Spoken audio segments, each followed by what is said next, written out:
I have a confession to make. Some of the confession is already out there, having dripped through what I've said on here over the weeks and months just past. But I should be more frank.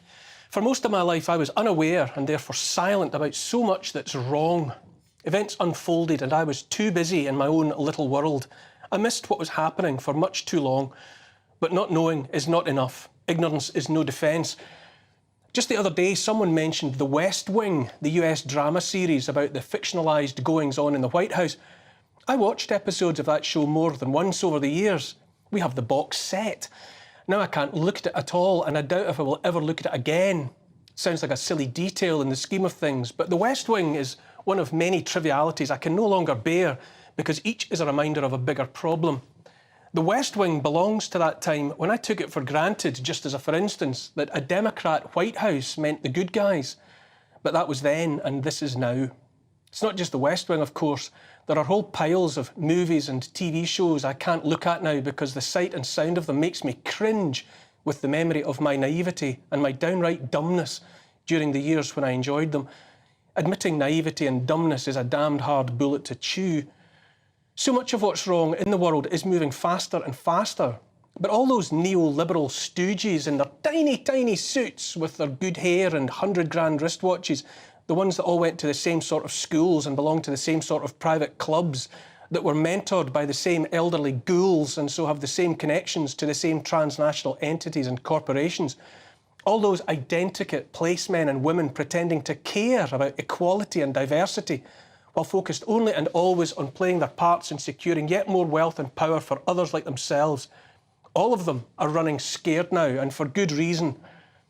The internet helped them enormously. Indeed, the grab for power and mountains of cash during the past 3 years would not have been possible without it. But the internet is a double-edged sword, and double-edged swords are sharp on both sides. Never before have so many of us had access to so much information about all that's going on.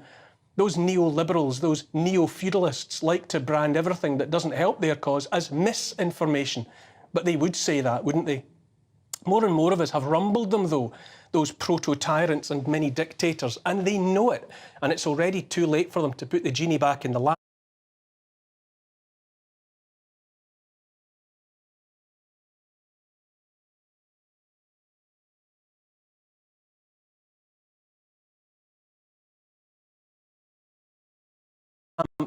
And so all they can do is take more and more liberties, pass more and more legislation to let them build the walls they hope will protect them from us. It's like a supermarket sweep as they hurtle up and down the aisles, desperately piling anything and everything into their trolleys before their time runs out. And so Emmanuel Macron slips his luxury watch off of his wrist and into his trouser pocket on live TV while he thinks no one's looking. And after making it illegal to film and share footage of the French police in action as they beat French people with batons and spray tear gas into their faces, the mainstream media there, here and elsewhere pushes the line that the French peasants are revolting in the face of changes to the pensionable age. What arrant nonsense. This latest unrest in France, this revolution, is hardly about pensions. Have you seen the age of the protesters? 20-somethings who surely care not a jot about what pensions they may or may not receive in 4 decades' time. This is the continuing war by the yellow vests, those regular people sick and tired of everything Macron stands for, who see through his hollow cant about égalité and diversity all the way to the heart of what's really going on, which is to say a desperate last dash for the power to crush and silence dissent. No wonder he had to cancel the visit by King Charles. To lose one king off with his head is unfortunate. To lose 2 would be downright careless. Here in the UK, we're careering through the cost of lockdown crisis led by Prime Minister Rishi Sunak, a man richer than that king, a veritable poster boy for the hedge fund class with all his ties to big money and bigger business, a man who cheers on digital currency, a man whose father-in-law owns Infosys, a company behind all the tech necessary for central bank digital currencies, digital IDs and a social credit system. In the US, where former President Donald Trump has been indicted, President Joe Biden's administration desperately goads 100 million Americans, going to any lengths, it would seem, to provoke some or other insurrection that will justify further draconian crackdowns on opposition.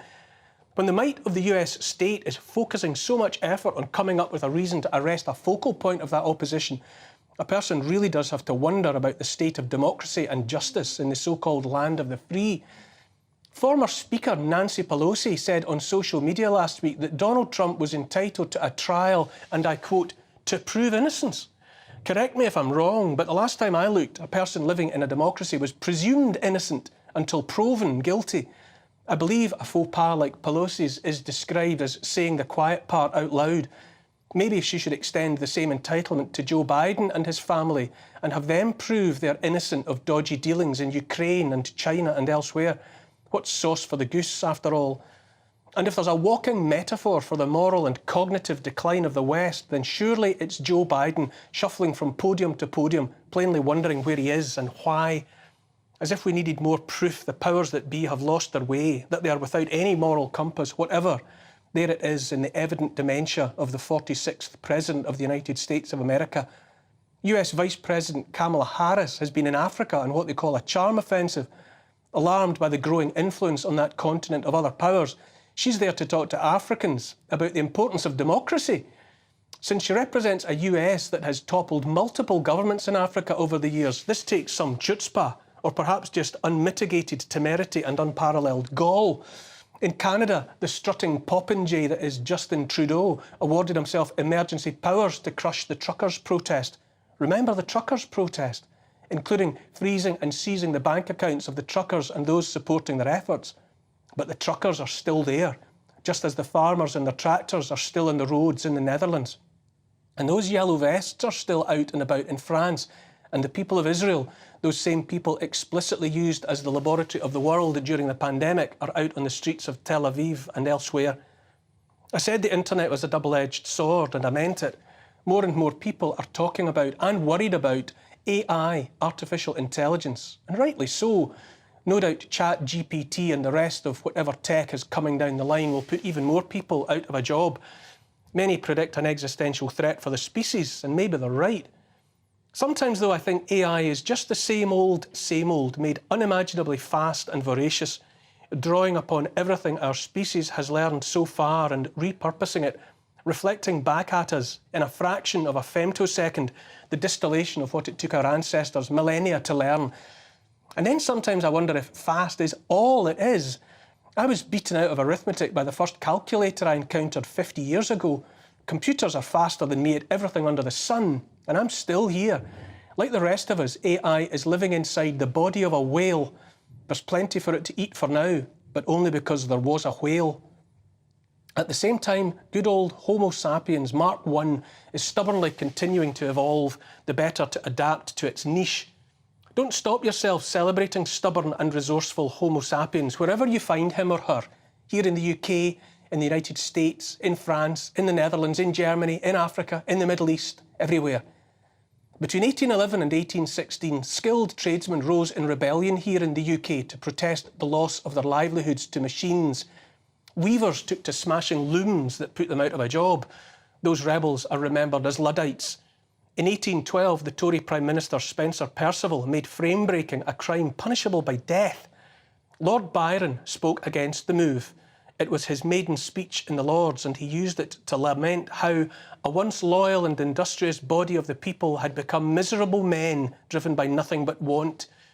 You may call the people a mob, he said, but do not forget that a mob often speaks the sentiments of the people. Neoliberal stooges with the right connections, pretending to care about the people but only focused on securing more wealth and power for others like themselves, are as nothing in the face of those who have right on their side. I was blind to what was going on for most of my life. I admit as much freely now, but it seems to me it matters to say so. If the world around you just feels wrong at the moment, if it makes you uncomfortable in your skin, it's not because you're going mad, but because you know the difference between right and wrong, and so much is so wrong. It's absolutely not the job of governments and leaders to make so many people so unhappy, so frightened of the future. It's utterly wrong that meaningful influence is in the process of being ceded to transnational bodies comprised of unelected, unaccountable placemen and women, the World Health Organization, the World Economic Forum. It's time to assess whether they're fit for purpose, NATO, the United Nations and the rest. Any and all groups can and do go wrong, and when they do, it's the responsibility of everyone to say so and to do something about it. The internet is a double-edged sword and cuts both ways. The rich and powerful plainly do not understand the new tech of social media, failed to see it would empower not just them, but all of us as well. American comedian George Carlin looked at those in power in his own country and said, "It's a big club and you ain't in it." It might be a big club in terms of power and money, but its members are few in number. We are many and we are right while they are wrong and in the wrong. We know it, and deep down, they know it too.